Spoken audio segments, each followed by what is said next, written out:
বিএনপির করা মামলায় সাবেক প্রধান নির্বাচন কমিশনার সিসি কাজী হাবিবুল আউয়ালকে গ্রেপ্তার করেছে ঢাকা মহানগর গোয়েন্দা পুলিশ। আজ দুপুরে রাজধানীর মগবাজার থেকে তাকে গ্রেপ্তার করা হয়।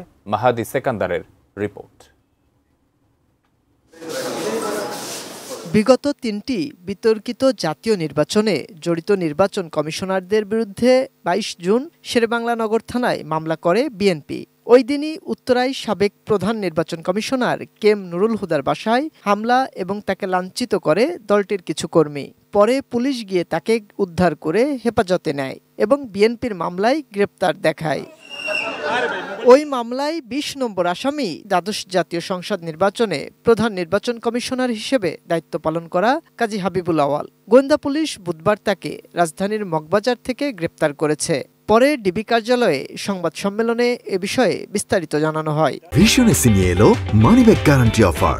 ১ মাস ব্যবহার করে সন্তুষ্ট না হলে সম্পূর্ণ টাকা ফেরত। যে সাংবিধানিক পথে থেকে সংবিধান লঙ্ঘন করে এবং আচরণবিধি লঙ্ঘন করে যে ভোটার যারা নির্বাচনে জয়ী হয়েছে মর্মে গেজেট প্রকাশ করা, এই ধরনের একটি ঘটনাকে কেন্দ্র করে তার বিরুদ্ধে মামলা হয়। যে মামলার সে ২০ নম্বর আসামি আজ দুপুর ১টার দিকে গোয়েন্দা পুলিশের একটি টিম মগবাজার থেকে তাকে গ্রেপ্তার করে। তিনি আত্মগোপনে ছিলেন। আত্মগোপনে থাকা অবস্থায় আমরা তার তথ্যপত্রের ভিত্তিতে অবস্থান নিশ্চিত করে গ্রেপ্তার করতে সক্ষম হয়েছে।